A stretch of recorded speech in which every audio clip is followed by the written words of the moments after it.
Hello, and it is time for another Hanging with Harley. Want to welcome everyone.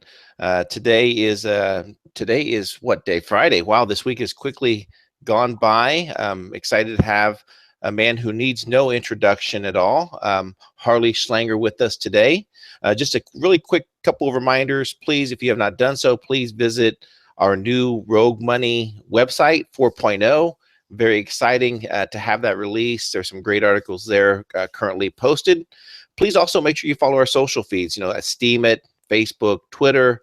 And as a friendly reminder, thank you for our sponsors, myfreedomnow.us. So if you are in the need of credit refresh, refinance options, as far as getting refinanced and getting a better credit score, visit myfreedomnow.us.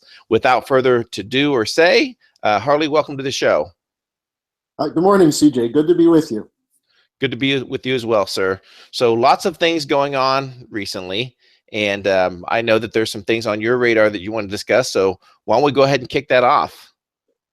I'd like to start with just the complete insanity coming out of Washington, where you had this week the testimony from Comey, where he could not provide any evidence to back up the charges of Russian interference in the U.S. elections, Russian control over Trump, all the narratives you get from the mainstream media. All he kept saying is we have an ongoing investigation. So what does the media say? They say that means that there's something there. Well, given what we know about the capabilities of the spy operations, the surveillance operations of the NSA and the 16 other intelligence agencies, if they haven't produced anything by now, that means they have nothing except innuendo and slander and lies. So why are they continuing this? Now, this gets to the really interesting point, what it is that the media is not covering that Trump is doing. Trump gave two speeches this week, one in Kentucky and one before a group of Republicans, that were remarkable for people who have heard me on the Hanging with Harley, for what he actually expressed as his outlook for the future. He explicitly named the American system of economics as what he supports. Protectionism. He talked about Lincoln. He talked about McKinley. He talked about reviving manufacturing and the importance of the 1876 Centennial Exhibition in Philadelphia, which established the United States as the world's coming industrial manufacturing power. He talked about the space program, the importance of that for driving the whole economy. And while he's doing this, all we're hearing about is new documents unearthed in Kiev against Manafort, new innuendos against Roger Stone, vague statements from other intelligence agencies, and then Democrats saying that his administration should essentially be suspended until they can get to the bottom of the Russian case. Well, we're at the bottom of the Russian case. There's nothing there. There's no evidence.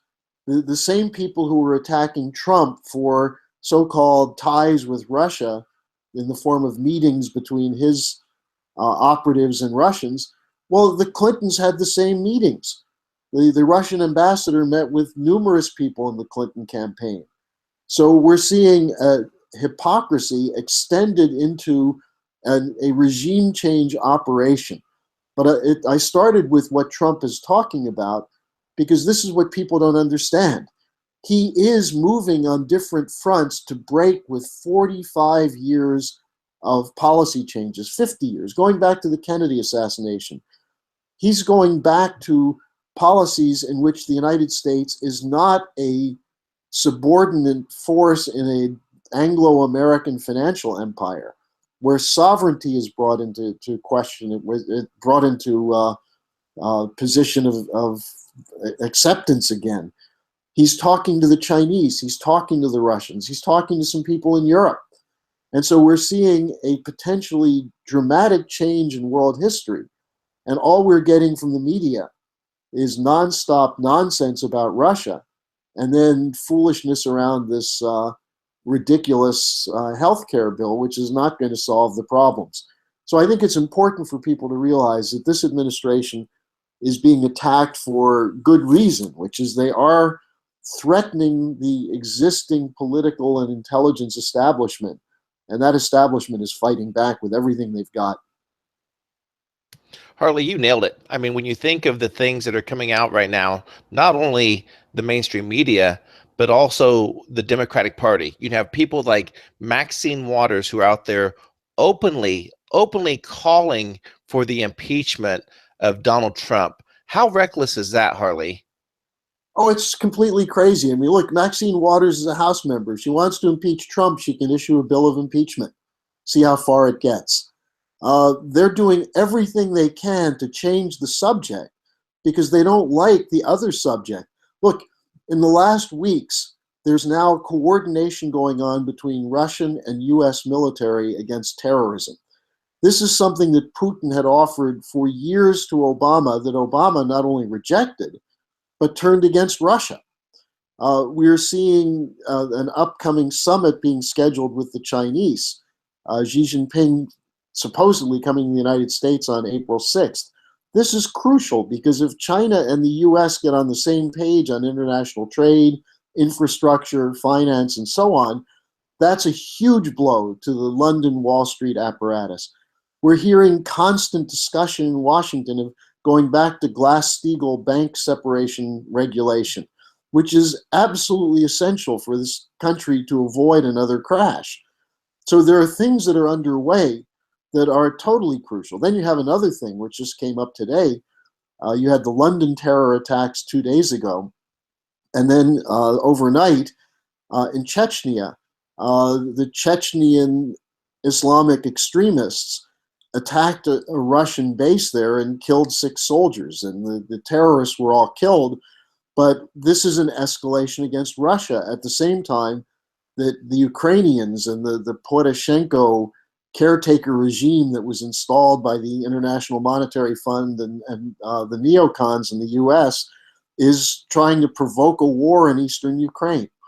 So there's a lot going on, and people just don't have an ability to process it because all they're seeing in the mainstream media is these lies and attacks on people like Manafort and Roger Stone and innuendo against Trump. And obviously they have no evidence. That's the importance of Comey saying, I can't comment because there's an ongoing investigation.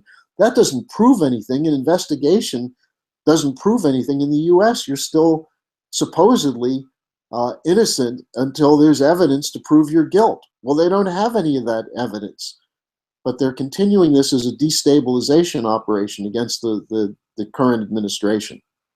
I completely agree, and you do see some of the same similarities in terms of JFK, the vision that Trump is putting forth for America, a new day in America, Harley, something that we truly need as Americans, because we've seen for too long the deep state, the things that we've done in other countries. Now, there's been a lot of discussion regarding Trump, regarding some fireside chats that he needs to take his message, directly to the American people. And I've watched those speeches before, Harley. He's saying some great things. He's making some progress. So how can Trump get that message? And I don't recall the fireside chats, and I believe that Roosevelt that had those? Yeah, Franklin Roosevelt had them to get over the media and also to mobilize the citizens to push the Congress.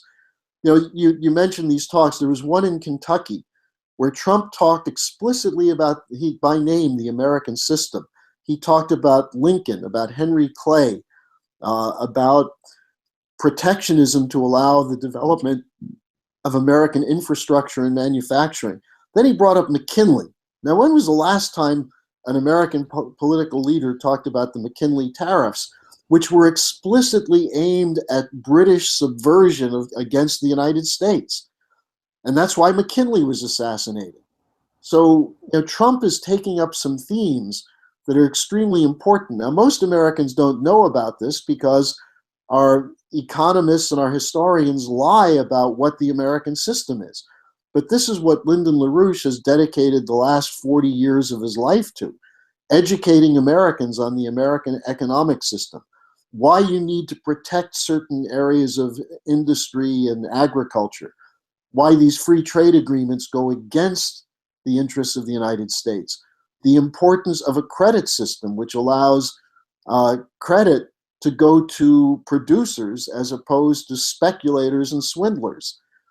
That's what Trump is talking about. His administration twice reaffirming its support for Glass-Steagall. These are all crucial developments. Now, I don't know whether he should use Twitter on this or whether he just needs to do constant touring for this. And one of the problems with him getting out before these rallies is we've seen 3 breaches of security at the White House recently. It's clear that it's not just rhetoric, but people who are prepared to assassinate him if they can. So I think this is an extremely dangerous moment for the United States, but one in which the American people have an opportunity now to reclaim our tradition by name, the American system. And CJ, I'd like to give out a phone number if people want to find out more about this American system. You can call this number and leave your number, and we'll call you back and talk to you about it. But it's if I can give it to you and if you can post it, it's 551-237-5311. And we need people to educate themselves on what the American system was, why it worked, and how we can get it back. So again, the number is 551-237-5311. Excellent, excellent.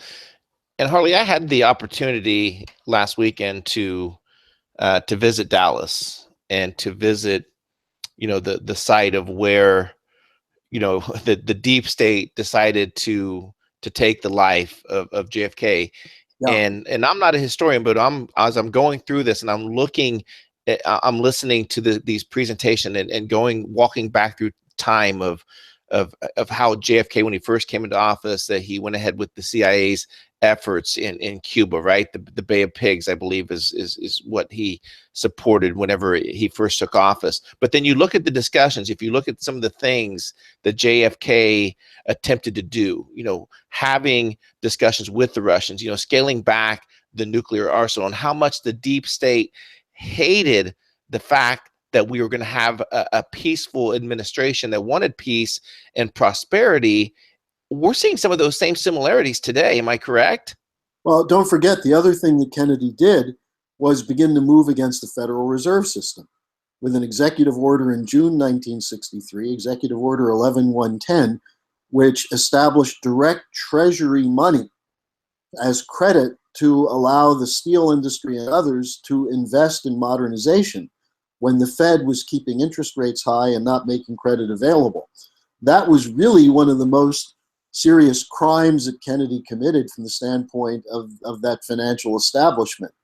So, and you mentioned Dallas, having been there many, many times, you visit the school book depository building and you see how preposterous it is that Oswald alone shot as Kennedy was driving away.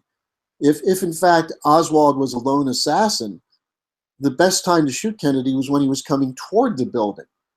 The shots that were fired and all the forensic evidence that's come out since then show that there were multiple teams on site.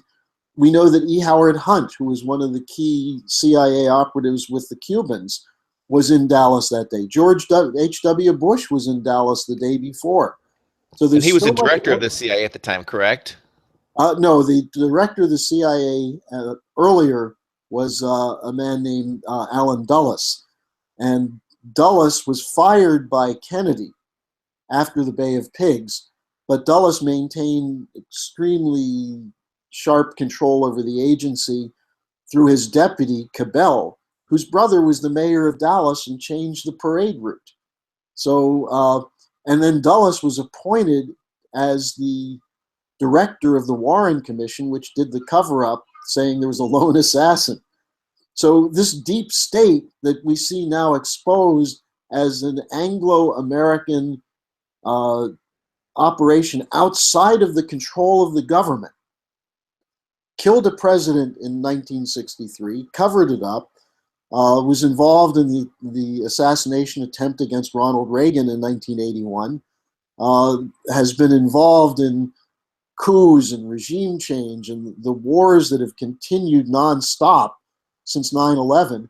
has been a sponsor of terrorism, a supporter of Al-Qaeda and ISIS, this deep state is threatened by Trump coming in and saying that he wants to change relations with Russia, with China, with Europe, with NATO. They're threatened by this. And so that's what we are seeing in this coup attempt against him, which is being run not just by Democrats, but by key Republicans like John McCain and Lindsey Graham, and which has, besides a British, very strong British hand in it, it's got an Israeli and a Saudi hand in this thing. So this is a fight for the future of the nation that's going on right now. And it's time for Americans to go beyond just voting and becoming informed and involved in shaping our destiny.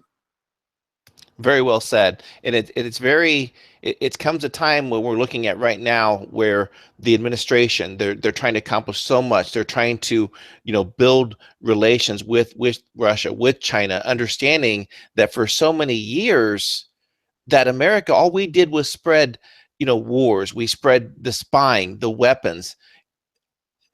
Harley, when we look at Syria, which to me is a perfect example of a failed deep state and the efforts they had there, are they in fear, or is the deep state in fear that Trump is going to release the truth about what occurred in Syria? I think that's absolutely the case. That this is why Lyndon LaRouche has referred to Obama as politically deceased. Look, Obama not only covered up for the crimes of George W. Bush, but extended them, including full support by sections of the U.S. intelligence establishment for ISIS and Al-Qaeda. Now, if Trump, think about Michael Flynn, why were they so intent on getting rid of Flynn? He had the documents. He had the inside picture from his period as Defense Intelligence Agency head, and he was fired by Clapper because Flynn could have exposed the role of Clapper and CIA Director John Brennan in supporting terrorism. Trump could do that, and I think he should. If I were advising Donald Trump, I would tell him tomorrow or today, in the next 10 minutes, start declassifying the documents which Obama covered up, which Bush covered up, which show this pattern of continued U.S. support for the terrorists that we claim to be fighting in the war on terror. And then, CJ, the other thing that's got to be done is a full investigation into the powers of these intelligence operations to surveil American citizens, whether it's wiretapping, whether it's, there's this new story about the CIA ability to take over your cell phone, your mobile phone, your iPhone. There's so much coming out on this that goes back to what Snowden did, but there are other whistleblowers and other bits of information coming forward. Let's get it all out there. Is this what we want? Do we really think that having the ability to know who you're talking to, and by that I mean you, the listeners, to know who you're talking to, does that protect us from terrorism? And I think the answer to that is the American people would say no. Agree. And it recently came out in terms of WikiLeaks released the most recent update in regards to the iPhones, the Macs, that the hacking capability is actually embedded, in the chips. It's embedded at the time of manufacturing, allowing them to do this. A lot of these facts, Harley, that are coming out, they're openly being spread right now. And the people that are awake, the people in the new media, what I like to refer to as the new media, we completely get it. But there's just right now, there's an information war that's being conducted. There's so much disinformation out there as well. And that's why I think it's important for Donald Trump to go in front of the American people, to have these fireside chats, to spread his message of what he's doing, force the narrative of what he is doing versus allowing the MSM to continue their deception to the American people. That's crucial. And I don't know whether he really has it in him or not, but if his administration is going to survive, that's what he has to do. And I think at this point in time, there's no alternative but to declare war on this deep state. We've known since the time of Eisenhower, when he talked about the military-industrial complex, what he was referring to was not just the defense sector, but the integration of defense sector, intelligence, and global corporations, global finance, Wall Street. I mean, Eisenhower understood because he had the two Dulles brothers working for him, and they sabotaged what he was trying to do with the Soviet Union. So this goes back 50, 60 years. And, it does us no good as Americans to know this as a side story, but not do anything about it. So here we have a president who's under attack by it in current time and not in current real time. He could do something about it. And I think there are some people who are trying to do this, people like Nunez and others, but he can't count on the Congress. He can't count on even the new media. He's got to go directly to the American people and say, give me the power to uproot this deep state. I will do it, and that will put us on a path to a new economic future as well. We're at a pivotal moment in history right now. I can't recall a time where we have a new administration that has just been the roadblocks that continue. You're exactly right, from the Congress, from the Senate, and this is happening from both sides of the aisle. Harley, this isn't a Democratic or Republican thing. They're coming at Donald Trump on all fronts right now. We're a one-party dictatorship, and the party controls the two alleged parties, but also the left and right are completely artificial.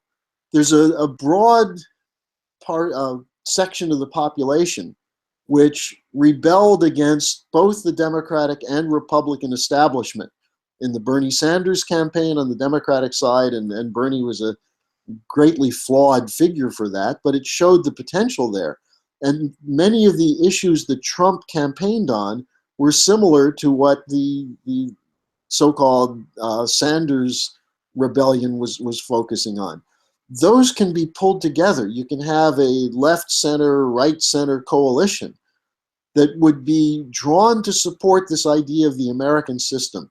Revive manufacturing, revive the science. Trump finally, after 8 years of no real NASA budget, Trump got a NASA budget passed. How many people have heard much about that?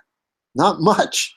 No. So, this is why programs like this, which may not have a huge audience, but has people who can be influential in their communities, is so important.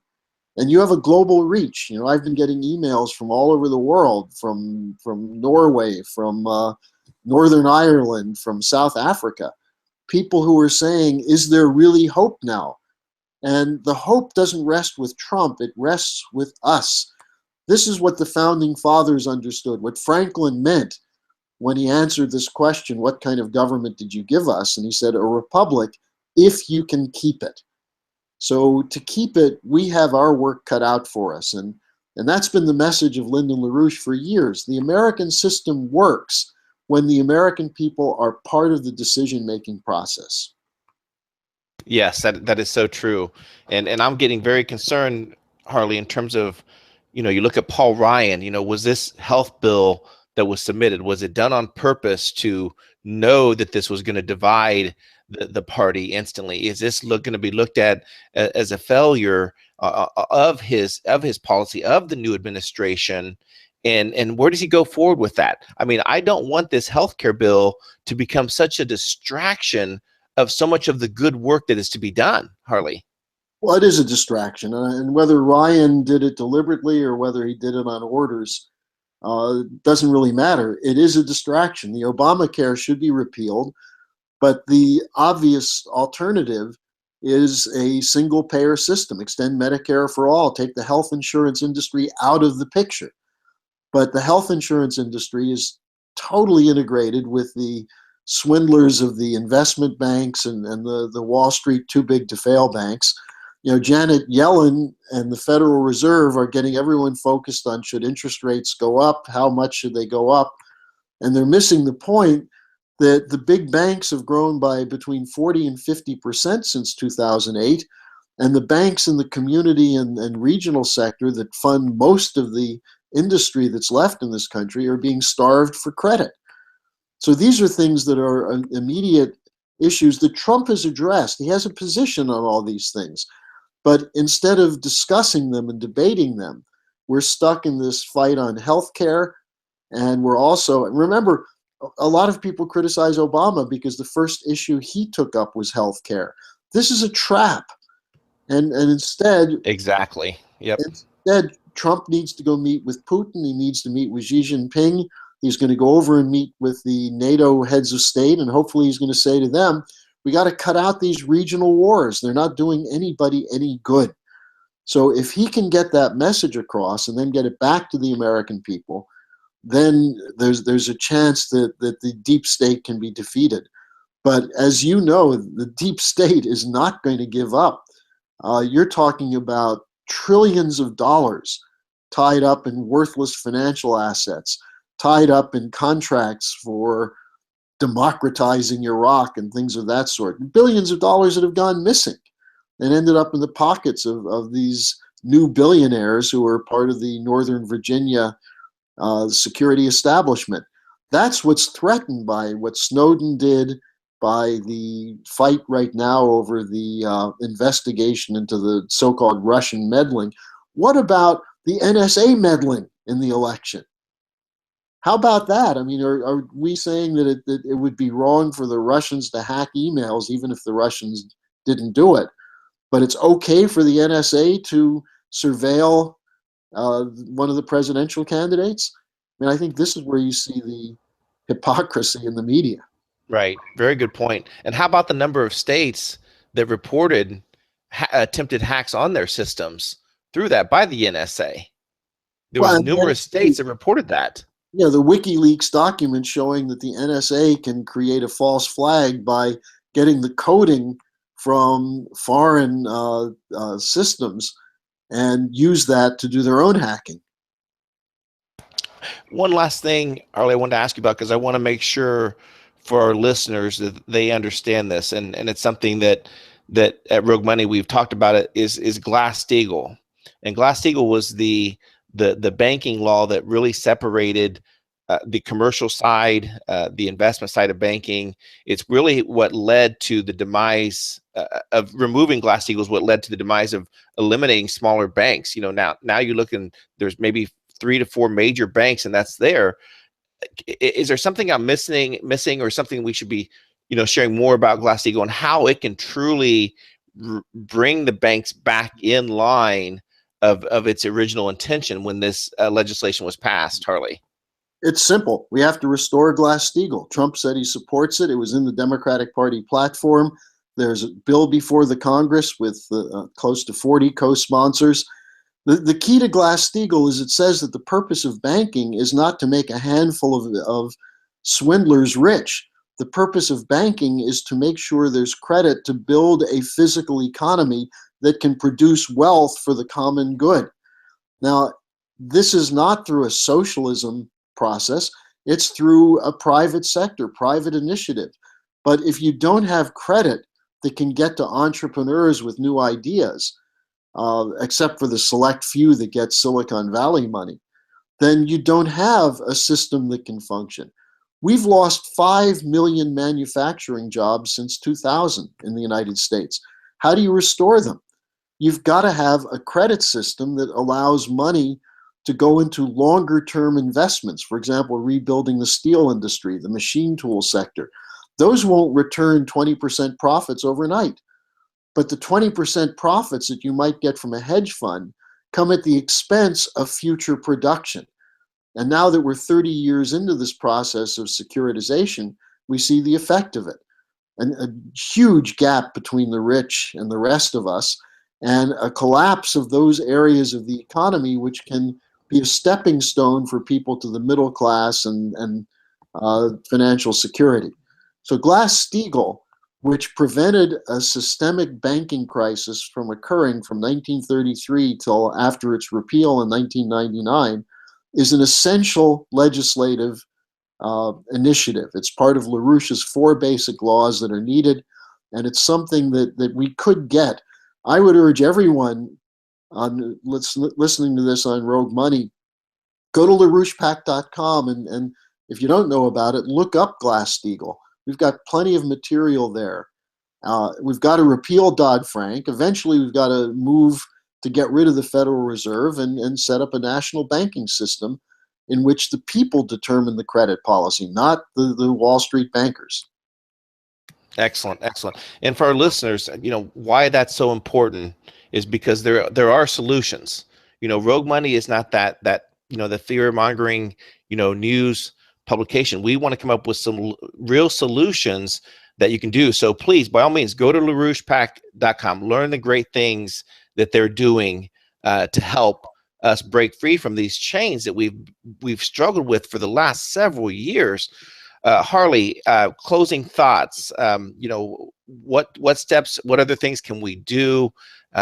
Share more about how people can follow you, learn more about LaRouchePac, please.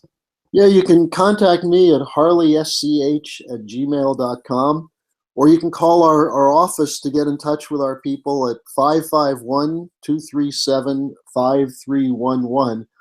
But whatever you do, don't wait. This coup is underway. It's not yet guaranteed that it's going to succeed. We still have our destiny in our own hands, so to speak. But we've better get our hands moving, and that means getting our brains moving. Yes, sir. Yes, sir. We can win this. I absolutely agree. We have to be optimistic about the future to take this battle and be prepared for it. So, Harley, thank you so much. Another great show. Really appreciate you being with us today, and look forward to next week. And my best wishes for V's recovery. Absolutely. Very good. So thank our listeners again. V is out sick right now, so we want to wish him a quick recovery. Please, again, visit our website, roguemoney.net. Follow us on our social feeds, Twitter, Facebook. We are also posting to Steam It. As you know, there's been a lot of censoring on Facebook, so we're moving to Steam It as well, posting our articles, our videos there as well. And with that being said, thank you for listening in, and everyone have a great day. Take care.